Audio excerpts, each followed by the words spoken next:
Welcome back to the Fans of the Home Team podcast. I'm Kelsey. And I'm Miranda.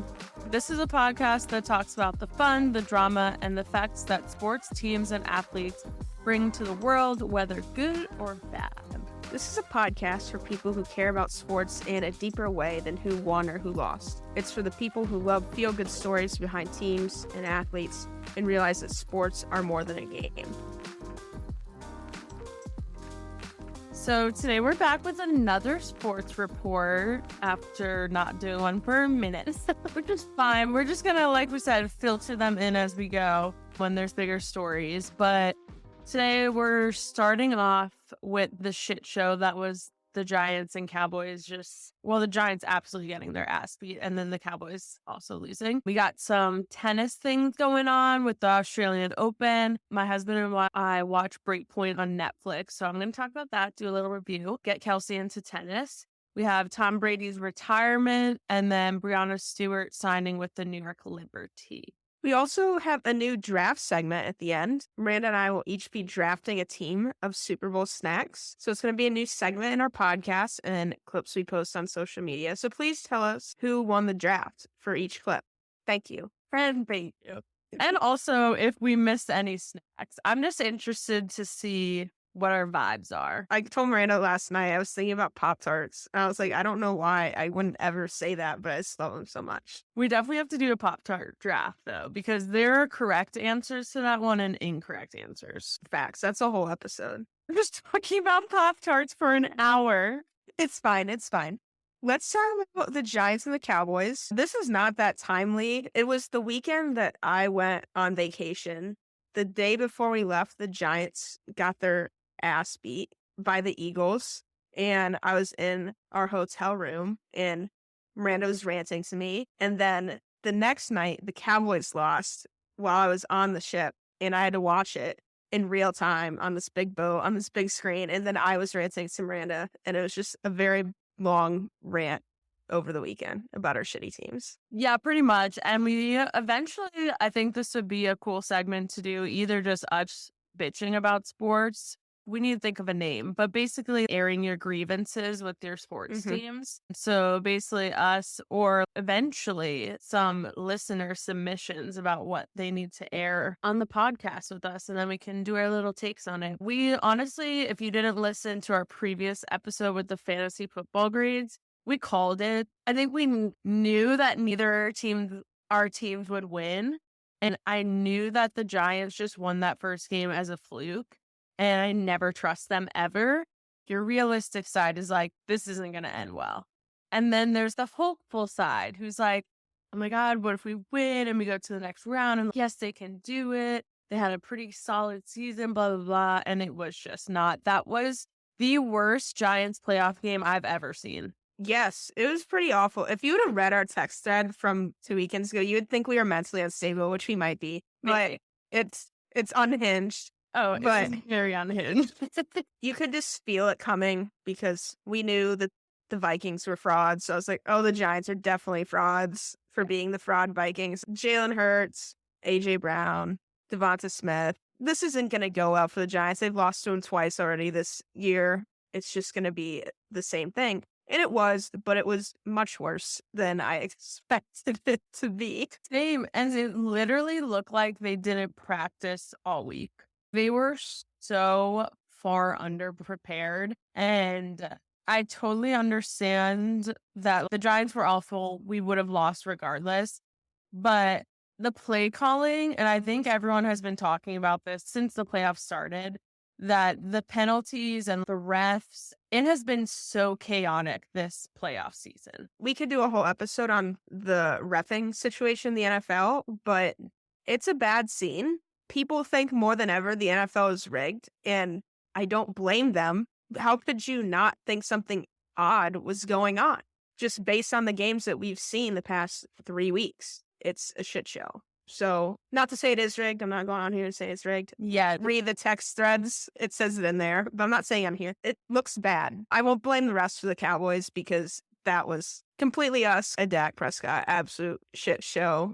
I'm off the train again. I was on the train after he threw for 5 touchdowns against the Bucks, and I'm so far off the train, I can't even describe it. I think it was Janelle who posted the photo on her story of the TV, and I was like, "Oh," like, because like Kelsey said, they were on a cruise ship, so it was one of those massive TVs, and I'm like, Kelsey's gonna have to watch the Cowboys lose on this huge ass television. I was fuming on day 1 of my vacation, absolutely fuming At watching least Dak they Prescott won and, throw. like, you got it out of the way, and then you could just relax the rest of the time. Yeah, I forgot about it. So I was like, oh, that's just another year gone by where I don't see the Cowboys win a second playoff game, which I've never seen. I've never seen us win 2 in a season. So the streak continues. The streak continues. Yeah, we'll see what happens in the Cowboys and Giants offseason. They're not going to restart everything, but I would love to see them completely restart. There's no reason to pay Dak Prescott $40 million for 17 interceptions. I can throw 17 interceptions for $3 million if I'll take anyone a wants to mill. hire me. Honestly, Zeke Elliott gets God knows what to average 3 yards a carry. It's time to restart. I'm done. Yeah, I definitely thought that the Giants were restarting for the past 10 years now, but I think we have to restart again. It's a restart the restart, actually. Yeah, and I'm nervous about Barkley staying. If I were him, I wouldn't stay. Like, what's the point? The Giants and Cowboys fall into like that old school class of football organizations where they're so stuck on traditional ways and they're not moving forward with the times. Like we said, you can't watch a game where Jalen Hurts is playing for the Eagles and Daniel Jones is playing for the Giants and look at it and be like, yeah, we're on the same level. Our teams are falling behind so quickly and not making any to keep up with the likes of the Jalen Hurts and the Eagles, the Chiefs, the Bengals, literally any single team in the playoffs and the 2 teams going to the Super Bowl right now. So I just don't have hope whatsoever. You always, I think, as a team, have to look at the other teams, not only in your division, but your conference. Am I to where they are? If the answer is no, then what are you doing spending $30-40 million on a quarterback? You can make the argument that that's the best you can get at this point in time, and maybe that's true, but to free up cap space with somebody from the draft and be able to build around him, I don't know. To me, seems like a better risk to take than paying somebody $30 million who can't win a second round playoff game. But that's just me. We'll see what happens with Daniel Jones. Like I said, if we sign him for longer, like 3+ years, I'm going into a depression. He's probably going to get tagged for like 32 mil, I think is the tag. And then they'll probably structure something after that. But I hope the Giants do, because that's good for the rest of the NFC. Yeah, I know. Exactly. They're just going to shoot themselves in the foot. It's fine. Kelsey and I talked about how the Eagles are just going to dominate our division for the 10 who years. knows how long, decade of 10 our years. lives. We're going to be freaking 40 years old by the time they're not good anymore. The Eagles have went to 2 Super Bowls with 2 very different teams in the past 5 years, while the Cowboys and Giants have looked the exact same for the last 5 years and have gone nowhere. Exactly. And that Eagles team won the Super Bowl with Nick Foles as their quarterback. Okay. He's a backup quarterback somewhere. I don't even know where he's at anymore. Just fallen into irrelevancy. I don't know. Then now they have Jalen Hurts, who will probably be their franchise quarterback. But you have to look at the formula, and it's not the same as it once was. You can't spend assloads amount on your quarterback anymore. And that's proven. It is literally proven that the highest paid quarterbacks, with the exception of Patrick Mahomes, because he's a freak, that it doesn't work to have that much cap space eaten up by your team. It's just math, people. We're just doing the math. We're just math. Simple mathematics. I don't know. I am not really excited for the Super Bowl whatsoever, but I'm excited for Rihanna first and foremost, and then the commercials, and go Chiefs, because I'm sure as hell not rooting for Philadelphia. The whole world is rooting for Jalen Hurts to shut Brittany Mahomes up because she's on TikTok. And I'm like, I have to root for Brittany Mahomes because I am a stupid Cowboys fan. I know. I feel like only fans of NFC East are rooting for Kansas City Chiefs, and obviously Chiefs fan. Everybody else rooting for Jalen Hurts. Oh, absolutely. Because there's nobody to hate on that Eagles team. They're really besides.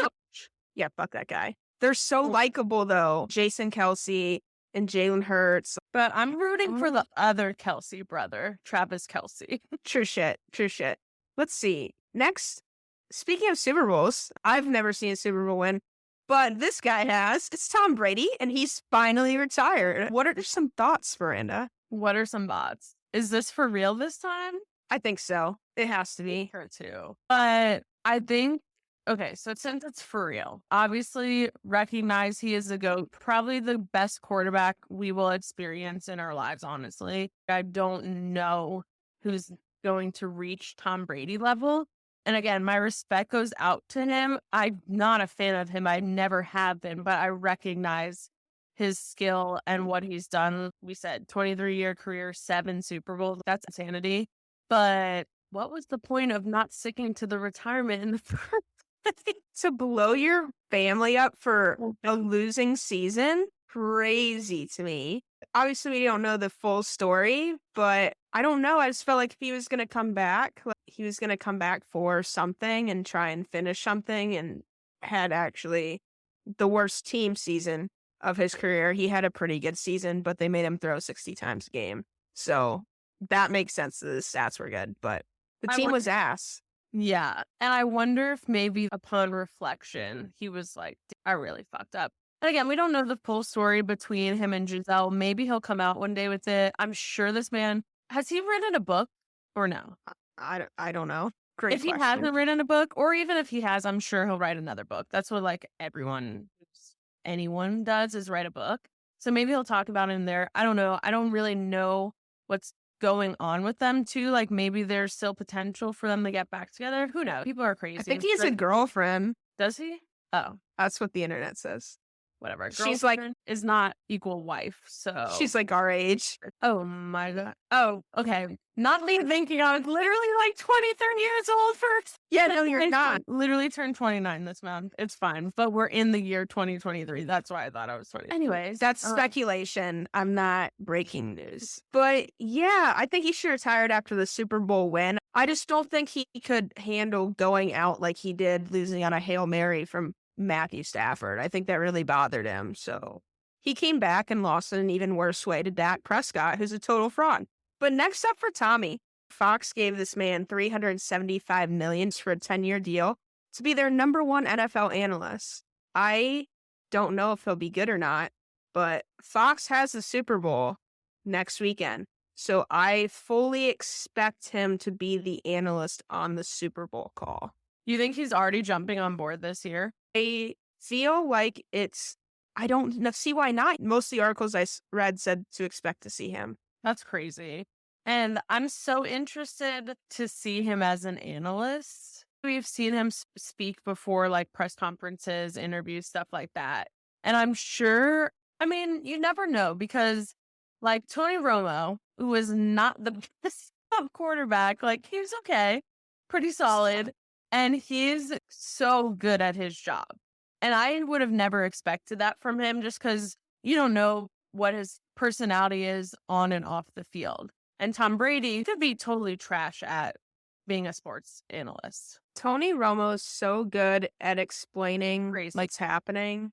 And he does irk me a little bit more because I think he's a real Patrick Mahomes wiener sucker. And it drives me crazy when people latch on to people like that. That's my qual about Tony Romo, but he is very good at analyzing the game and explaining what's happening or what's going to happen. I don't know. I don't think Tom Brady is going to be very good at this, but I don't know why. I don't have a reason. It's just my gut feeling says he's not going to be good. It's just fascinating because you would think he would be so good because he's so intelligent when it comes to the game and gameplay and game calling. And Tony Romo literally will say what's about to happen before the play happens. And he's right 9 times out of 10. And I'm just like, what is this dude?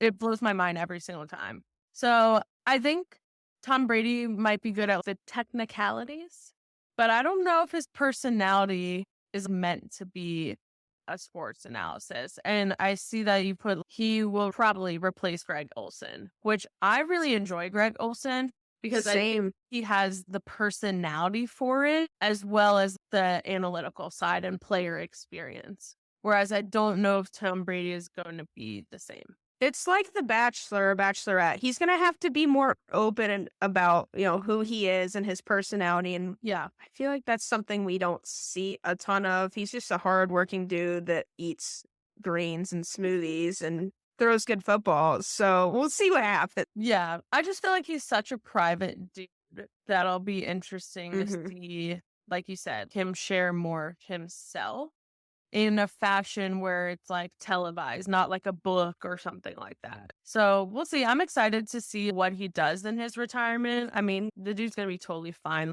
think this was the right move. And I hope we just find out more of like his process about coming out of retirement and everything that went on because that's just like fascinating to me. If Tom Brady wants to do a tell-all on the Fans the Home Team podcast, he can certainly do so. Yeah, if you want to just do it for this little podcast who's just starting out in the sports field and could use a huge name like Tom Brady or Tony Romo, I don't give a shit. Meet one, please. No, I think like I've been a Tom Brady hater my whole life because he was such a good player. Like, why would you, if he's not on your team, you're not going to root for him. So now I'm Mhm. excited for him just to be like neutral and just be another sports analyst and vibing in his retirement. I agree. Speaking of not neutral things, let's talk about some tennis flags. This is Not all you. neutral. I don't know anything about this except for the articles you sent me. So go ahead, take it away. Okay, so first and foremost, I need to start out, and this is not sponsored by Netflix, but I wish it was. So in our last sports report, we talked about Netflix picking up more sports content and things like that. And Kelsey and I basically shit on the entire thing, and we were like, this is going to be stupid. Well, I think we were wrong because Oh, I told Kelsey over the weekend or it was that last week, I believe, Derek and I watched Breakpoint on Netflix, and it's just a mini docuseries. It's from the same people who did Formula One that absolutely blew up, and then they're actually doing a Golf 42. And it's just 5 episodes on the up and coming talent internationally. And it was so good. 5 episodes. The next 5 come out in June. They cover the first circuit or whatever that they go through. I'm still learning the technicalities of tennis, but it started off with the Australian Open, which just happened. So it was really cool to follow. And then it ended at the French Open. And then I'm assuming the next half will be like Wimbledon, US Open. And it also had smaller tournaments in there as well. But for the most part, you follow all of the younger players. Even though Nadal has like such a huge focal point, he's not a main character, but you would think he was a main character because every single men's tennis player has to face him at one point, whether it's in the semifinals, finals for the most part. It was just truly the most fascinating show. It covers men's tennis, women's tennis. It even had greats come in and talk about the world of tennis and their experience. It's just done so well. And I was absolutely fascinated by the sport as a whole. But the story we're talking about today is what happened at the Australian Open. So I don't know if most people know this, but when it comes to international sports, after Russia invaded Ukraine, they all came together and they agreed to ban Russian flags and Belarus flags. Also, last year, Wimbledon didn't allow any Russian players. And if they won, it didn't affect their ranking at all, essentially. So there's a lot of stories coming out, like if Wimbledon is going to let them compete or compete for anything or what the deal is going to be. But at the Australian Open, they ban Russian and Belarus flags. So typically when you see a match, they have their country flag next to it in the score box. And for any Russian, it was just black.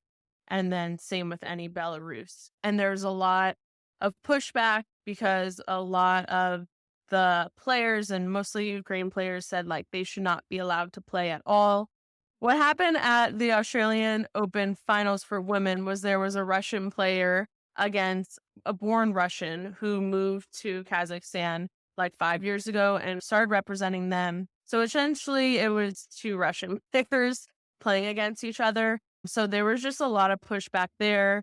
There was also some controversy that happened in the stands because the Australian Open did not allow any fans to bring Russian flags or Belarus flags or anything. And while a Ukraine player was playing, there was a Russian flag that a fan stuck in the stands essentially. So the fans were taken care of and things like that. But for the most part, I know there was also fans who brought Russian flags for the players to sign as well. So they were allowed in the facility, but not allowed to be waved around essentially, especially when a Ukrainian player is playing. So I just thought this was interesting because I think, like, for us, we get so sucked into American sports, and that's what we primarily talk about. I mean, we've talked about the NFL for how many months now? And you don't think Yeah. about on an international stage kind of the implications of a country going to war with another country.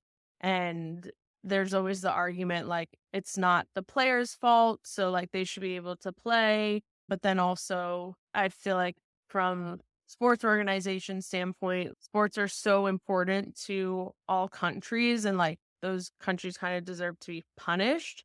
So the debate that's going on of whether Russian and Belarus players will be allowed to continue to play throughout the rest of the circuit and Grand Slams, specifically Wimbledon. I've been racking my little brain about this since we talked about it the other day.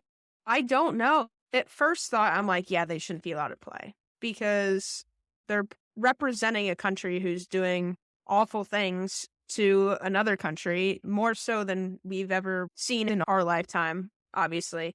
So yeah, you're like, that country should not be represented. And I know at the Olympics, I don't know what they say, but the Russians been having some doping problems, so they haven't been represented in a long time. But I don't know. I've always felt like, yeah, they're not representing, but they're still there. Like they're still there. We all know they're still from Russia, but it's obviously not an individual athlete's fault that their country is just happening to invade another country. So I don't know. Like it sucks that they had to be made like this. They have to make a point out of them, but I think you have to kind of make a point out of them because you can't just stand for what's happening over there. I don't know. I really Yeah. feel like it's not my place to even know or even have I an don't think opinion, to be honest. No, and I don't think it is. Like, we're Americans, like, we shouldn't have like, necessarily have an opinion on this. I think it's important for us Hmm. to bring stories like this to light, which is exactly what we're doing. I just think that if I was in their shoes and we were at war with the country on either end, like, I wouldn't, like, I Hmm. would support, like, either the other country's players, like, not playing, or if we were doing something horrific, I would be like, "No, we don't deserve to play." I read this article and there was a Belarus player. She said that she would prefer that politics and sports remain separate, but understands the decision by Tennis Australia. And it was just, I don't know. I feel like that's kind of weird because, sports and politics play such a big part in our lives. And these huge international competitions have to do with countries. Countries are political. Like it can't completely stay separate. Maybe your country just shouldn't invade other countries. I don't know. Who am I to say? But I thought it was a weird quote for sure. But I don't know what these people can say because I don't know what their country does to them if they speak out against shit either. So I don't know. Yeah, exactly. So I feel like they're put in a tough spot. Mhm. And I think that, like you said, and we've learned, like, sports has been political since sports was adopted, like, since the beginning of time. So it's really hard to say something like sports and politics should be separate because it's just not the case, especially in a sport that's so international like tennis. And I think that I definitely agree with, like, there should be no representation of Russia whatsoever. I do understand, like, it's hard on the players and they probably can't say much either. But I think I'm pro, like, not having them there, especially, like, just like using the example of what happened with, like, a Ukrainian player was playing and there's a Russian flag flying in the stands. Like that, oh It's my, weird shit. I would be so fucking mad. Like, I would be livid and upset and crying. And a lot of what they talk about in Breakpoint is that tennis is such an individual sport and it's such a mental game. One set, you can be crushing it, and then the next one, you fall apart. These players, I'm sure, are so focused on the game and all this stuff, but they have to be thinking about what's going on in their country and their family members and their loved ones. And Like, if I was a Ukraine player, that I'm sure there's so much going on in their head. And if you just turn to the stands and see that, like, that's unfair. That's true. That would definitely mess your shit up for Uh, sure. yes, 100%. I don't know. I'm interested to see the story developing. I know the IOC has already come out and said that for the 2024 Olympics that Russian and Belarus players can play, but they're still trying to figure out if it's going to be like no flag, neutral flag, what kind of the plan is. But I'm interested to see as the tennis season continues and Wimbledon and all that, what they decide. But the Australian Open women's final brought to light there's a Russian player versus essentially a Russian player. And is Right. that fair? I don't think so, but No. It's interesting they've already made the call that they're gonna be allowed to be there. I just considering everything that's happened the past year, and we don't know what's gonna continue to happen, so yeah. I don't know. I'm almost I positive that's what that one article said. And I think the individual sports, like tennis, was still deciding, but widely spread, they essentially said it was okay, the IOC. okay.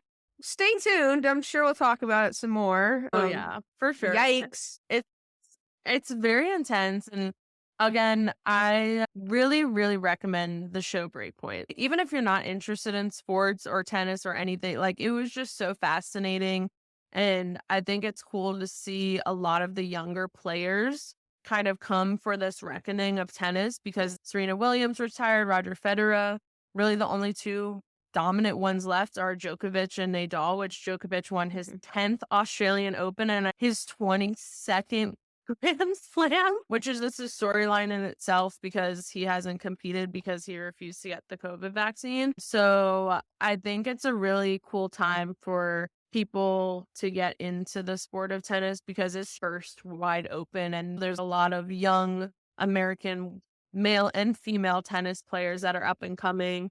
There's Italian, Greek, Spain. There's so many different influences and the players are all just really have fascinating stories. It was very different than any sport that I have followed or I'm a fan of. And I'm super excited to now keep up to date with it. And I'm ready for the next 5 episodes in June. Okay, I'll check it out. You've convinced me. You should. It's so good. And the rankings change, especially for women's right now. It changes all the time.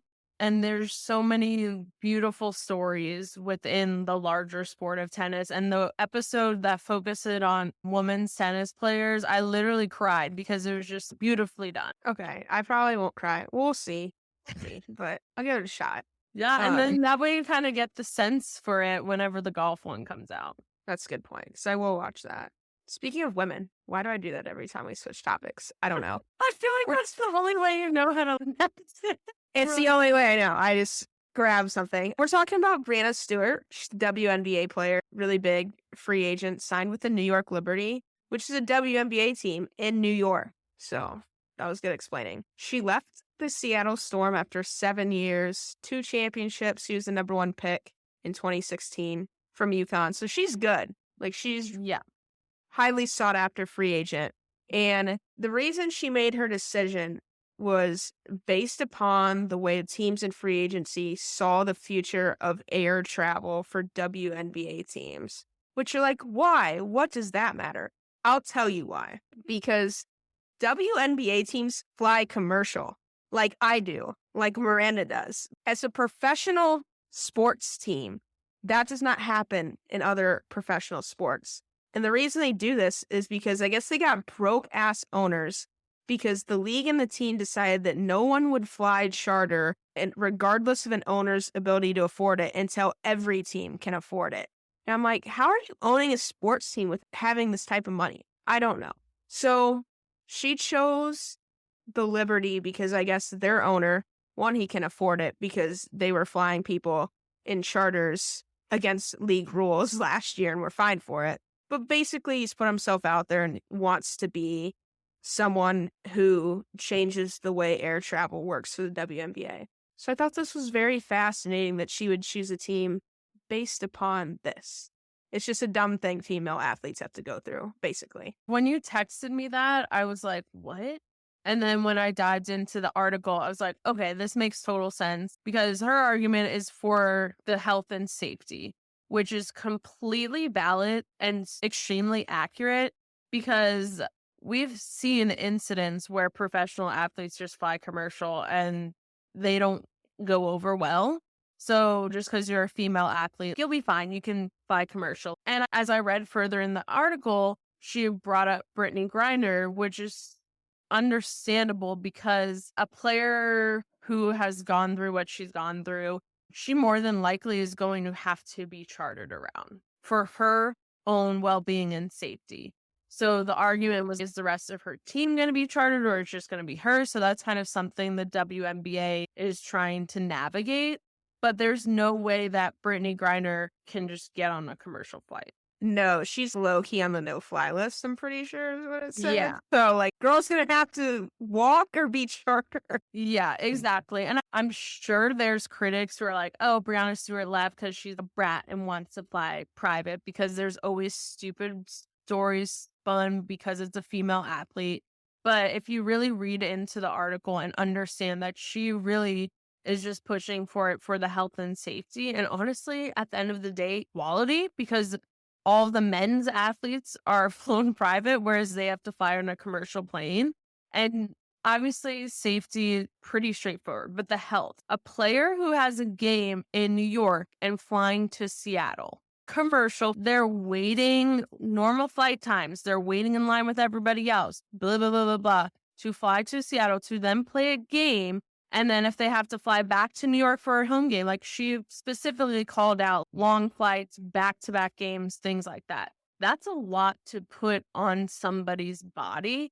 She's just trying to make aware of this issue, and she wanted to go to an organization who is better set up for once they do get the green light from the WNBA, that it will be a thing, and an organization that's actively trying to make private air travel available for the WNBA and female athletes. So I don't blame her. I literally would not do this job because I hate flying so much. If I had to fly commercially to these games across the country, I'd be like, you know what? I'm good. Thank you very much. I can't. And how many times too? Like I'm done after one commercial flight. And again, we fly maybe 4 or 5 times a year and I'm over it. So I could only imagine having to do it as consistently as these women have to. This has minor league baseball feels. Yes. But at least minor league baseball teams have their own bus. They're not showing on the Greyhound with strangers. Like, imagine you get on a plane and there's an entire WNBA team around you in your little Southwest commercial getting the trail mix and water. That's so weird. It's honestly giving amateur sports because we've all been on a flight where there's a little league team and then they're waiting for their equipment to come off of the fucking belt thing and stuff like that. Meanwhile, these are professional athletes. And I think that because of the viewpoint from the larger population of the WNBA, that it's just not seen in the same light as the NBA, which we've already talked about that. And we could talk about it for days and days and days. And I think it was nice to see, I think who was quoted in the ESPN article, like Kevin Durant. Oh, Kyrie Irving. Okay. Yeah. But he's a part of the Players Association and saying that the WNBA and the female athletes deserve to fly private. And obviously they want it to be a thing, but it's just going to take time. And he said it's going to take patience, but the WNBA players have waited long enough. And it's true. How long has the WNBA been around? And they've been pushing for private planes and they still don't have it in 2023. Kyrie's low-key crazy too, and he's spitting back. Exactly. So I was like, oh yeah, Kevin Durant, and then you're like Kyrie. I was like, oh, it's really chaotic and as fuck on Twitter. So anyways, I can't get a. What did you just do? I was gonna sneeze and I thought you were sniffing your armpit. I was like, what is going on? No, I was going to sneeze and I was like trying to cover before, like, so I didn't sneeze directly in the mic. And then I was like, oh shit, I guess it just went away. It's fine. That's so kind of you. Anyway, that's our sports recap for this week. You're welcome. Next up, let's move to our Super Bowl food draft, where I hope to God Miranda doesn't steal all of mine. But I am going to let you go first because I'm so nice like that. Wow, that's so kind. Hold I on, let know. me pull up my notes. So, with my first pick, obviously, I'm going chicken wings. That is the pinnacle Super Bowl food draft. Which, yeah, that's what we're doing is a Super Bowl food draft. If you forgot when we mentioned it in the beginning, Like 30 seconds ago. I'm going to go pizza. I think I can't let you have wings and pizza. Interesting. I honestly didn't even think of pizza, but I'm pretty sure I always have pizza for the Super Bowl. So that was pretty solid. The next one I'm going with is buffalo chicken dip. That's just disgusting. Are you I serious? What do you I not can't. like? I really am not a buffalo person. I don't eat buffalo wings for the most part. I usually eat barbecue wings, but there's something about buffalo chicken dip that makes me want to vomit. I feel like you would love buffalo chicken dip. That's so No, surprising. It's so good. I've made it homemade before or the Publix buffalo chicken dip. Oh my God. Janelle loves it, but I cannot eat it. I Wow. can't. Fake. Fake from what? Just fake Okay. My next pick, I'm going nachos. nachos. That's pretty solid though. I don't really know what I eat at Super Bowls anymore, to be honest with you. I just feel like nachos is a staple, There's chips, there's cheese, there's meat. And what do you want? Yeah, but I watched the Super Bowl at home or at my parents. Like, who's making nachos? I don't know. Taco Taco Bell. Bell. I don't know, dude. It's just like you make some chips, some cheese, you put it all together. That's a nacho. So you mean chips and pizza? No, I can't put that. I have to go elevated. Interesting. My third pick is a sandwich ring, like a deli sandwich ring. I thought you were gonna say salmon, and I was like, Yeah. great. I'm so glad I won. No, sandwich ring, like the sandwich ring from Publix. Come on. Those are good. Exactly. I feel like I can that's the Super Bowl party staple. I can see how you went there. I'm gonna go little weenies, like the little smokies. Yeah, that's actually a really solid one. I beg my mom to make those every time I go home, and she tells me no every time. So, Mom, make me some little wieners. This is probably your best pick so far because I don't know how I feel about the nachos. You don't like pizza? I guess pizza. I don't know if I would have taken that first though. My next one is potato skins. So good, dude. Literally That's a potato, great pick. cheese, and drown that bitch in sour cream. Oh my gosh.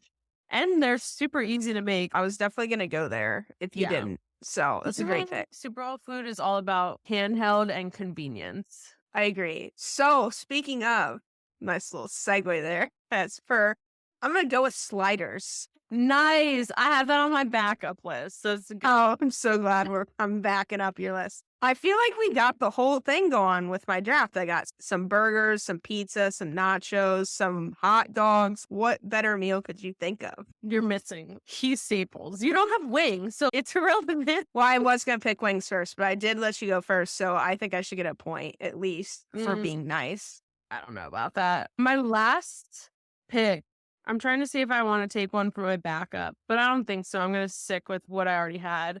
And my last one is jalapeno poppers. Wow, you got some spicy things on here. What? Buffalo chicken dip and jalapeno pop.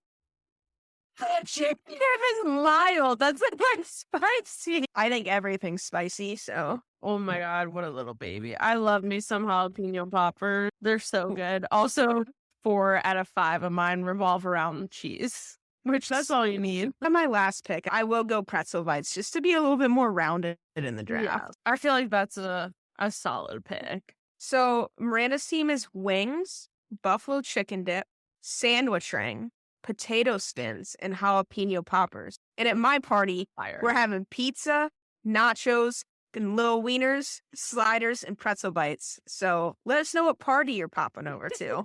What jalapeno party? Super Bowl party? I mean, if we lived in the same place, we'd be at the same party, but we don't. So Yeah. This is true. And if I was going somewhere and had to bring a dish, I would do buffalo chicken dip because it's the easiest to make. Or a sandwich ring, I guess, because then you don't have to do shit. I would bring in pizza rolls. Thank you so much for listening to the podcast. Next week, we'll be back with our annual Super Bowl episode talking about the game, halftime show, and commercials. Can't wait. mostly to talk about the halftime show, but it's okay. As always, check out our link tree, which you can find in the description. This is our one-stop shop for you to find us on all of our social media accounts. Literally, whatever social media you think of, we're probably on it. And then you can also sign up to share your fandom story with us. And so you don't miss any of the upcoming podcasts, subscribe to us on whatever platform you're listening on: Spotify, Apple, Google, iHeartRadio, Amazon, and more. Thank you again, and we'll see you next week.